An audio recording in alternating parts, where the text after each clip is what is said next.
crowd, it's me, Jamon. Welcome to my channel.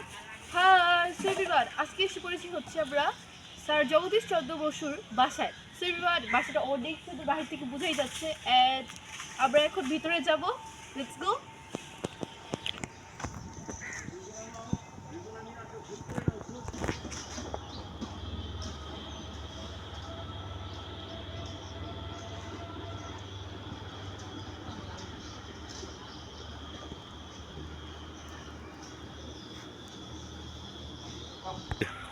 আসলে এখানে পরিবেশটা অনেক সুন্দর। স্যার জগদীশ চন্দ্র বসুর বাসা এটা অনেক সুন্দর বড়। এখানে পিকনিক করা যাবে ফ্যামিলি সবাইকে নিয়ে এসে। অ্যান্ড এখানে এত সুন্দর প্লেস, মানে দেখার মতো।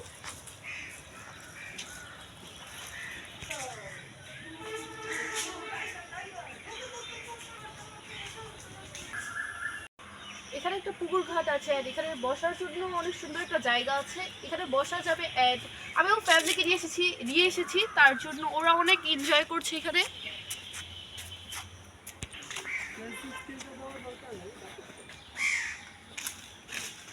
এখানে দোলনার ব্যবস্থা আছে বসার জন্য, আর বাচ্চাদের জন্য এটা হচ্ছে বেস্ট জায়গা। বাচ্চারা খোলামেলা জায়গা অনেক পছন্দ করে, বিকজ আমরা শহর এলাকায় সবাই বিল্ডিংয়ের ভিতরে থাকে, বাচ্চারা খেলার জায়গা পায় না। এখানে হচ্ছে আসলে বাচ্চারা অনেক এনজয় করবে।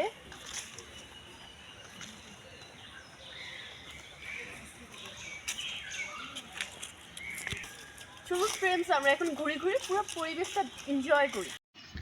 এই জায়গাটা এসেই আমার অনেক বেশি ভালো লেগেছে, কারণ এখানে এত গরমের মধ্যেও পরিবেশটা পুরা ঠান্ডা, বিকজ আশেপাশে অনেক গাছ। আর এখানে মনে হচ্ছিল আমার সারাদিন থাকার জন্য, বাট সম্ভব না, বিকজ আমি এসেছি হচ্ছে বিকালবেলা, বাট তাও অনেক রোদ ছিল। আর রোদের মধ্যে একটু ঘুরতে কষ্ট হচ্ছিল, বাট ঠান্ডা ছিল পুরো পরিবেশটা, তার জন্য আরও ভালো লাগছিল। অ্যান্ড পুরো জায়গাটা অনেক বেশি সুন্দর, আমরা পুরোটা ঘুরে দেখেছি। অ্যান্ড ফ্যামিলি নিয়ে এখানে আসা যাবে, অ্যান্ড ফ্যামিলির সবাই অনেক হ্যাপি হবে এখানে আসলে।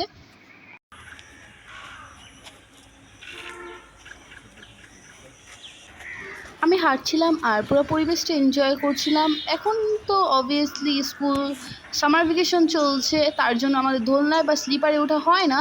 আর এইখানে এসে আমি অনেক বেশি এনজয় করেছি। আমি একা না, আমার ফ্যামিলির সবাই সেখানে অনেক এনজয় করেছে।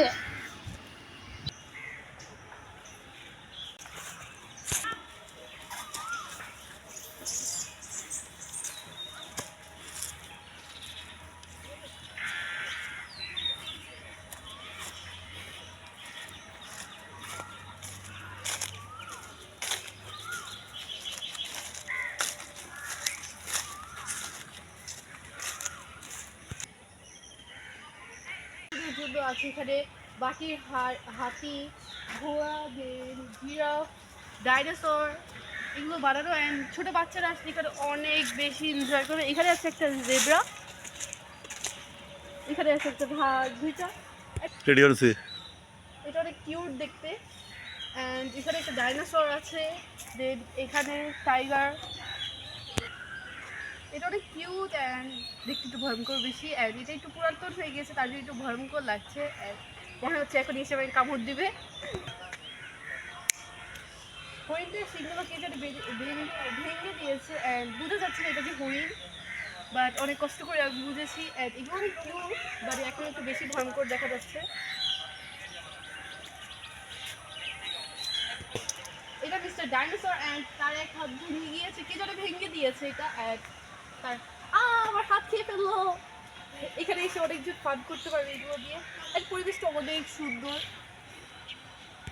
আমি এখন ভাগের পিঠে উঠবো, এক পুরো সুন্দরবন ঘুরবো। যাই হোক, এটা সুন্দরবন না, বাট সুন্দরবনের মতনই অনেক সুন্দর জায়গাটা। এটা অনেক সুন্দর। এটা আমার হাত খেয়ে ফেলছে।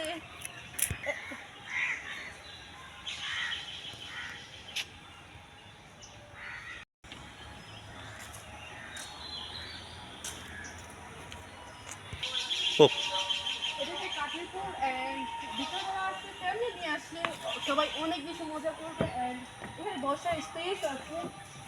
কাঠের পোল, অ্যান্ড নিচে একটা ছোট একটা পুকুরের মতন, হয়তো বা এটা শুকিয়ে গিয়েছে বা পানি আছে, এখানে শ্যাওলা হয়ে গিয়েছে।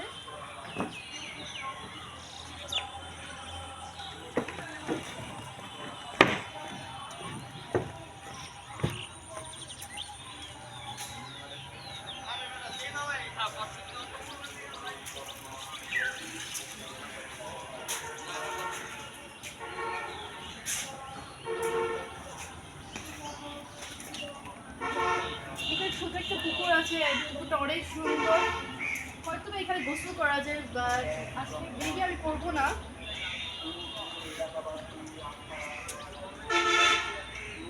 এখানে মাছও আছে, দেখা যাচ্ছে পানিটা ক্লিয়ার, তার জন্য দেখা যাচ্ছে মাছগুলো।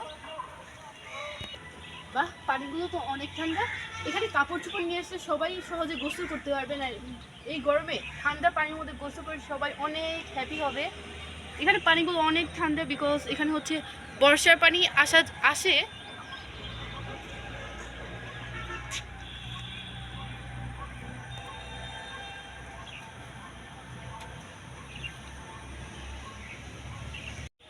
এখন আমরা একটা পাহাড়ে উঠবেন। পাহাড়টা দেখতে অনেক জোস। এটা অ্যাকচুয়ালি পাহাড় না, এটা বানানো হয়েছে পিক তোলার জন্য। এখন আমরা পাহাড়ের মধ্যে উঠবো। পাহাড়টা ওঠার রাস্তা একটু রিস্কি, বাট ছোট বাচ্চাদের না উঠলেই ভালো। আমি সব থেকে উঁচু জায়গায় এসে পড়েছি, অ্যান্ড এখানে পাহাড়ের মাথা, অ্যান্ড জায়গাটা এখান থেকে পুরো জায়গাটার ভিউ দেখা যাচ্ছে। এখন আমি আবারও নেমে যাব। এখানে ছোট বাচ্চাদের না ওঠাটাই ভালো হবে, বিকজ জায়গাটা একটু রিস্ক, অ্যান্ড এখানে যে কোনো টাইমে